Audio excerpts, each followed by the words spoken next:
Hello hordoftoota Multi Skill Media bakka jirtanitti nagaan koo isiniif haa ta'uu har'aa viidiyoo haaraadhaan baay'ee kan namatti toluun qabadhee wal arguuf jirra. Egaan yeroo darbe keessatti baay'een keessan gaaffii na gaafachaa turtanii naaf barreessaa turtanii konkolaataan elektiriikaa baatirii elektirikaatiin hojjetu akkamitti akka hojjetuu fi faayidaa inni konkolaataa kanaan dura barame irraa qabu maalidha jettanii na gaafachaa turtanii aniifis deebii qabadhee isiniif dhiyaadheen jira.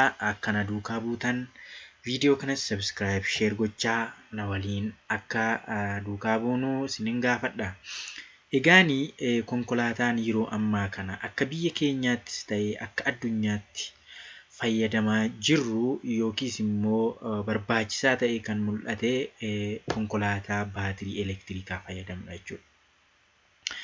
Egaani baatirii elektirikaa konkolaataan fayyadamu yeroo teknooloojiin babal'ataa deeme irratti konkolaataan kanaan dura fiwulii yookiis immoo nadaajii fayyadamuudhaan hojjetaa ture. Amma garuu elektiriika baatirii keenya elektiriikaa humna paaworii guutuudhaan kan itti fayyadamnu ta'a jechuudha. Kanas immoo akkaataa inni itti hojjetu faayidaa inni qabuu fi dhiibbaa inni qabus diiteelii kan wajjiniin ilaallu ta'a. Na duukaa bu'aa. Egaani beest electric vehicle maali jennee yoo ilaalle konkolaataan elektiriikii irratti hundaa'e hojjetu maal faa qabaa akkamitti hojjetaa jennee yoo ilaalle fuula kanarraa hubachuu dandeenya jechuudha. Fuulli kuni konkolaataa sistema electric based vehicle argisiisa yookiin immoo konkolaataa elektiriikii irratti hundaa'e hojjetu argisiisa. Konkolaataan kun egaa chaarjiing pilaagii irraa kaasee amma paawur konvertarii akkasuma immoo baatirii baankii isaan kana kan of keessaa qaba. Tiraansmishinii elektiriik mootorii fi akkasuma mootor diraayivarii of keessaa qaba jechuudha. Kun akka konkolaataatti fudhattanii yoo ilaaltanii kutaan kun egaa jalqaba elektiriikii irraa maal godhaa humna fudhatee baatirii keenya guutaa. Baatiriin keenya sun immoo gara mootoraatti erga darbee humni isaa darbee booddee tiraansmishinii keenya qaqqaba. Sanagaa sirriitti diiteelii ilaalla jechuudha. Beesd electric vehicle yeroo jennu humna elektiriikaa baatirii keessatti kuufame fayyadamuun elektiriikii mootoriitti gargaaramee gommaa kan sochoosudha jechuudha. Kana jechuun jalqaba irratti mee konkolaataa kanaan dura nadaajii yookiin immoo boba'aa fayyadamu fudhannee haa ilaallu. Konkolaataan boba'aa fayyadamu qilleensaa fi boba'aa walitti makee gubinsi sun erga uumamee booddee mootora keenya gargaaramuudhaan gara kiraankishaftiitti erga darbee booddee sochiin gommaa keenya akka qaqqabu ta'a. Kuni garuu akkuma silkii keenya chaarji godhannutti ibsaa elektiriikaa fayyadamnee baatirii konkolaataa keenya keessa jiru guunnee baatiriin sun konkolaataa keenya sochoosee akka inni deemu taasisaa jechuudha. Piriinsiipiliin inni ittiin hojjetu kana fakkaataa jechuudha. Kanaaf chaarjiing siistemii qaba. Baatiriin keenya baatirii baankiin jira achi keessatti hin guutama. Sun yeroo guute maal ta'a mootorri keenya yeroo kaasnutti baatirii sanarraa humni dhaqee mootora keenya naannessa. Mootorri sun immoo tiraansmishiniidhaan wal quunnama. Tiraansmishiniin immoo gara weeliitti yookiin immoo gara qaamolee gommaa keenyaatti dabarsaa jechuudha. Egaani beesd electric vehicle maali jennee egaa diiteelii ilaalaa gaafa deemnu electrical power trains humna elektiriikaa gara humna makaanikaalaa yookiin sochiitti jijjiiruudhaan gommaawwan akka naanna'an taasisa jechuudha. Egaa maddi isaa maalidha? Elektiriikiidha jechuudha. Elektiriikiin keenya baatirii keessatti maal ta'a? Stoor ta'a, hin kuufama. Sun immoo maal ta'a? Humni kuufame sun gara mootoraatti dhaquudhaan mootorri keenya konkolaataa keenya akka sochoosu ta'a jechuudha. Beesd electrical vehicle keessatti qaamoleen socho'an konkolaataa injiinii fayyadamu caala ni hir'ata jechuudha. Kana jechuun maal inni konkolaataa mootora fayyadamu konkolaataa boba'aa fayyadamu fudhannee yoo ilaalle giirii baay'ee of keessaa qaba. Sibiila ulfaatan kan ilkaan isaanii wal keessa naanna'u baay'ee of keessaa qaba. Inni kun egaa as keessatti maal ta'a jechuudha, konkolaataa humna elektirikaa fayyadamu keessatti ni hir'atu yookiin hin qannasu jechuudha. Sun immoo maal godhaa? Ulfaatinni konkolaataa keenyaa akka inni hir'atu godha jechuudha. Ulfaatinni konkolaataa keenyaa hir'ate jechuun immoo maal inni? Efficiency'n konkolaataa keenyaa humni inni argatuu fi saffisni isaallee ni dabalaa jechuudha. Karaa kanaan maal qabaa? Baay'ee faayidaa guddaa qaba jechuudha. Inni kan biraan faayidaan isaa inni guddaan maal inni? Faalamni qilleensaallee ni hir'ata. Akkasuma sagaleen konkolaataa keenya keessaa iyyullee ni hir'ata jechuudha. Kanaaf noisiin environmental pollution'iin isaan kun ni hir'atu. Kanaaf fakkeenyaaf konkolaataa humna elektirikaa fayyadamu ijaan ilaallee yoo beekuu dhiisuu dandeenya jechuudha. Kanaaf sagalee isaa yoo dhaggeeffanne sagalee hin dhageessisanii jechuudha. Motorri keenya keessatti sibiilonni ilkaan isaanii wal riguudhaan baay'ee sagalee iyyaa yookiin immoo aara gara alaatti dhabamsiisuudhaaf sagaleewwan ba'an sun hundinuu ni hir'atu jechuudha. Egaani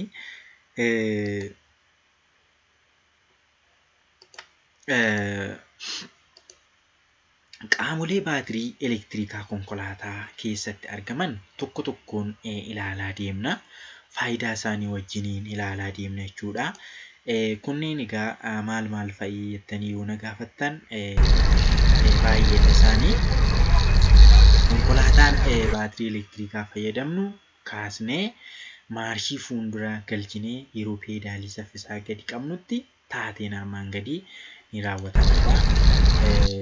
Kunis maal fa'i? Mee jalqaba irratti qaamolee kana tokkoon tokkoon isaanii sirriitti ilaalaa haa deemnu. Tokkoon tokkoon qaamolee elektirikaan konkolaataa elektirikaan hojjetu irratti argaman tokko chaarjer poortiin jira. Bakka kana yoo ilaaltan chaarjer poortiin ni jirti. Chaarjer poortiin kun ibsaa elektirikaa mana keenya keessattis haa ta'u yookiis immoo isteeshinii baatirii guutu haa ta'u bakka sana wal qabsiisuudhaan kan ittiin baatirii keenya guuttu chaarjer poortiin yookiin gamadiin ishee jirti. Akkasuma onboard chaarjeriin ni jira. Akkasuma kun immoo chaarjeriin keenya yookiin konkolaataa keenya keessa yookiin alarra ta'uu danda'a. Auxiliary baatiriin jira. Baatir konverteriin jira. Motor diraayivarii elektiriik motorii fi tiraanismiishinii isaan kun jiru. Keessumaa immoo inni waannaan immoo tiraanishin baatirii baank kan jennu kun egaa keessoo konkolaataa keenya keessatti argamu jechuudha. Kun sistamni kun erga konkolaataan elektirikaan hojjetu dhufee konkolaataa keenya keessatti injiinii bakka bu'anii warra tajaajilanidha jechuudha. Isaan kana tokko tokko isaaniitiin kaafnee faayidaa isaanii wajjiniin ilaalla jechuudha. Amma kan nuti irraa kaanu tiraakshin baatirii baankii yookiin immoo bakka baatiriin keenya itti istoor ta'u humni paawuriin elektirikaa bakka itti istoor ta'u bakka itti kuufamu ilaalla jechuudha. Egaani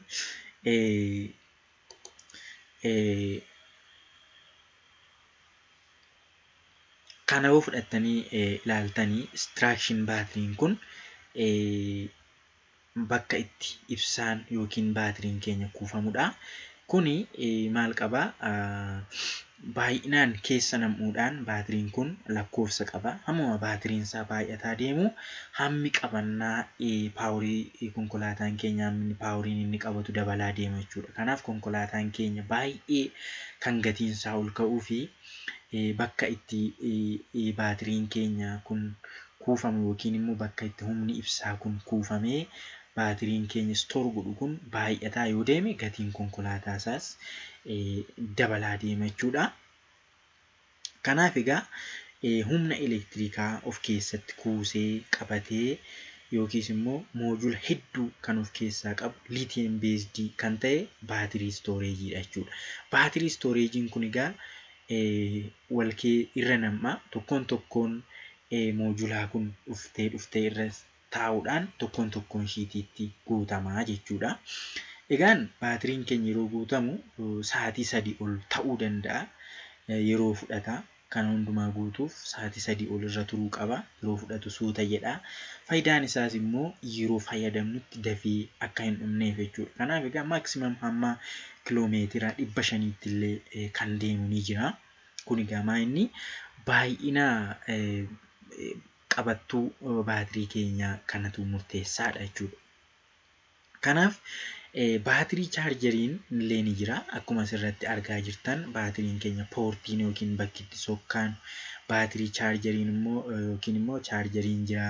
Akkasuma keebiliin gamadiinsaa jira. Kanaaf humna ibsaa AC irraa fuudhee gara DC'tti yookiin kuusaa baatiriitti kan nu jijjiiru baatirii chaarjerii keenya jechuudha. Baatirii chaarjeriin keenya humni nuti elektirikaa irraa argannu ACdha yookiin immoo olterneetiif kaarentii kun immoo gara daayirektii kaarentiitti jijjiiramee baatirii keenya keessatti maal ta'a? Kuufamee ta'a jechuudha. Kanaaf humna voolteejii kuusaa seelii baatiriif barbaachisu kan to'atu baatirii chaarjerii yookiin poortii keenyadha jechuudha. Baatirii chaarjeriin kun hamma isa ga'u to'atee hamma isa ga'u dabarsee itti guutaa jechuudha. Akkasuma tempereechara seelii baatirii illee ni to'ata jechuudha. Seeliin sun humnaa ol guuttee yookiin ho'itee akka isheen hin miidhamne illee kan to'atu baatirii chaarjerii keenyadha jechuudha. Poortiin madda humna elektirikaa fi tiraanishin baatirii wal quunnamsiisa jechuudha. Poortii kan jennu bakka itti sokkaanu kanadha. Kanaaf egaa keebilii konkolaataa keenyarraa dhufuu fi madda elektirikii keenya walitti quunnamsiisuudhaan olterneetiif kaarentii yookiin immoo qaxxitaa elektiriik paaworii irraa humna dhufu kana gara daayirekti kaarentiitti jijjiiree humna kuufamee taa'u kan nuuf taasisu baatirii chaarjerii keenyadha jechuudha. Egaani tiraanishin baatirii paak kan jennu kanadha. Fakkeenyaaf seeliin baatirii keenya humna baatirii keenya qabattee kan teessu ishii kana jechuudha. Harka bitaa kanarraan yoo ilaaltan tokkoon ishii kun maal taati? Bakka taa'umsa baatirii kanarra gadi kakkaa'amti jechuudha. Seeliin kun tokkoon ishiitiin ni guutamti. Bakka taa'umsaa sirrii ta'e kanarra teessee qadaadamtee haala bakka kallattii harka mirgaa jiru kanaan teessee walakkaa konkolaataa keenya teesse jechuudha. Kun baatirii stooreejiidha jechuudha. Kun paaworii elektirikarraa dhufee of keessatti qabatee nuuf kaa'ee yeroo nuti konkolaataa keenya oofnutti asirraa fuudhee daayirekti kaarentii kana jijjiiree gara motoraatti nu ergamuudhaan konkolaataan keenya akka socho'u ta'a jechuudha. Kun maal egaa baatirii stooreejiidha jechuudha. Baatirii stooreejii yookiin tiraakshin baatirii paak jennee kan nuti waamnudha jechuudha. Egaan firoota koo kutaalee kana keessatti kontirooliin jiru. Kan to'atan baatirii keenyarraa humna fuudhanii gara motoraatti kan dabarsan motorarraa immoo gara gommaatti yookiin gara kutaalee humna dabarsanitti kan dabarsan kontiroolariin jiru. Kontirooliin sun tokko kamidha? Inverter kan jedhamu qaamni inverter jedhamu jira. Meeshaan sun egaa DC paaworii gara AC'tti jijjiira jechuudha. Konkolaataan keenya egaa baatiriin yeroo dhufee stoor ta'u yookiin yoo kuufamu olterneetiif kaarentii kan ture yookiin immoo kallattii lamaanitti baatirii deemuu danda'u ture. Sun dhufee daayirektiitti jijjiiramee baatirii keenya keessa taa'a. Baatiriin keenya kallattii tokko qofaan poozitiiv tu neegatiiviidha jechuudha. Kaarentiin filoo kan godhu sun gara olterneetiiviitti jijjiiramuu qaba. Olterneetiiviin fuuldurattis duubattis yeroo deemnuu barbaannutti kaarentiin baatiriirraa fuudhamee gara motoraatti akka deemu, yeroo dhaabuu barbaannu immoo motorarraa deebi'ee gara baatiriitti akka inni deebi'u olterneetiif kaarentiitti kan nuuf jijjiirtu inverteriidha jechuudha. Inverteriin kun gahee guddaa taphatti jechuudha konkolaataa keenya keessatti. Saffisa dabaluu fi hir'isuudhaan kan to'attu, akkasuma humna dabaluuf hir'isuudhaan kan to'attu inverteriidha jechuudha. Inverteriin kun qaamolee kontiroolii keessaa ishee tokkodha. Baay'ee murteessituudha. Gatiin ishees ol ka'aadha jechuudha. Kanaaf egaa inni kan biraan elektiriik mootoriidha. Elektiriik mootoriin maal godhaa? Inverteriirraa humna erga fuudhee booddee maal godhaa? Mootoriin akka naanna'u ta'a jechuudha. Kanaaf elektiriik paaworii gara makaanikaaliitti jijjiiruudhaaf kan nu fayyaddu elektiriik veekil mootoriidha jechuudha. Motorri keessa hin jiru jechuu miti. Motorri ni jira. Motorri kun baatirii keenyarraa humni isa qaqqabe gara maaliitti jijjiiramuu qaba? Gara sochiitti jijjiiramuu qaba jechuudha. Kun gara sochiitti erga jijjiiramee booddeedha konkolaataan keenya kan inni sochii argatee deemu jechuudha. Kanaaf elektiriik mootoriin AC kana fayyadamee konkolaataan keenya akka inni naanna'u godha jechuudha. Kan biraan tiraanismiishiniidha. Tiraanismiishiniin kun motorarraa humna fudhatee konkolaataa keenyaaf maal godhaa? saffisa isaa kontirool godhee konkolaataan keenya akka deemuuf gara weeliitti kan jijjiiru tiraanismiishiniidha jechuudha. Tiraanismiishiniin kan nuti maarshii keenyaan to'annu dha. Akkasuma egaa tiraanismiishiniin elektiriik paaworii irra jiru giirii xiqqaa fayyadama. Tiraanismiishiniin keenya immoo mootorarraa fuudhee gara maaliitti dabarsa? Gara weeliitti humna dabarsaa jechuudha. Kan biraan auxiliary baatiriidha. Auxiliary baatirii kan nuti jennu baatirii xiqqashuudha. Isheen kun immoo baatirii duraan jiru yookiin immoo storage baatirii irraa humna fudhattee konkolaataa keessatti kanneen akka reediyoo, teeppii fi ibsaa garaagaraa nu ibsuuf kan nu fayyaddu baatiriidhuma duraan konkolaataa keenya irratti fayyaddudha jechuudha. Haa ta'u malee humna kan ishiin argattu baatirii isa haaraa yookiin elektiriika irraa humna argatu sanaanii jechuudha. Inni kan biraan DC converter kan jedhamu jira. DC converteriin kun immoo power voltage olaanaa tiraanismiishinii baatirii paakii irraa fuudhee gara DC power voltage xiqqaatti jijjiiruun auxiliary baatiriidhaaf humna kenna jechuudha. Auxiliary baatirii ishee amma jennu kana humna kan dabarsuuf maalidha? DC converterii kanadha jechuudha. Humna ishee gahu humna ishee barbaachisu kontirool godhee dabarsaafi jechuudha. Egaani utuun isin hin geggeessin dura wanti ani isiniin jechuu barbaadu konkolaataan elektiriik paaworii fayyadamu maalinni murteessaanii seelii baatirii kuusudha jechuudha. Seelii baatirii yookiin paaworii nuuf kuusu sun gatiinsaa akka dabalu taasisaa jechuudha. Kanaaf gatiinsaas wal caalaa suni maalirratti hundaa'eetu baatirii stooreejii hamma inni qabachuu danda'u sanadha jechuudha. Konkolaataa elektiriikiidhaan hojjetu gatii isaa kan ol kaasu baatirii isaatii jechuudha. Kanaaf hammuma seeliin baatirii isaa baay'achaa deemu akkasuma hammi inni qabatuu fi hamma inni nu tajaajilu baay'achaa deema akkasumas gatiin isaas dabalaa deemaa jechuudha. Haa ta'u iyyuu malee yeroo ammaa kanatti seeliin tokkittiin ishii miidhamteetti taanaan baatirii elektiriik paaworii konkolaataa fayyadamu kana seeliin tokkoon ishii baatiriin ishii sun miidhamteetti taanaan meentenaansiin isaa baay'ee gadi aanaadha jechuudha. Yeroo ammaa kana suphaan isaa baay'ee rakkisaadha.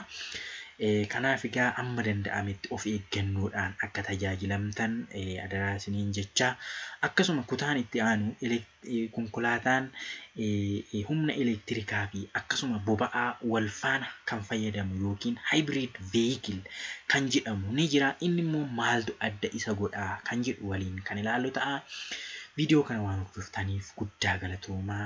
Yaadaan akkasuma gargaarsaan share subscribe gochuudhaan na waliin akka dhaabattan ergaa kootii guddaa galatoomaa. Yeroo gaarii isiniif haa ta'u. Nagaatti.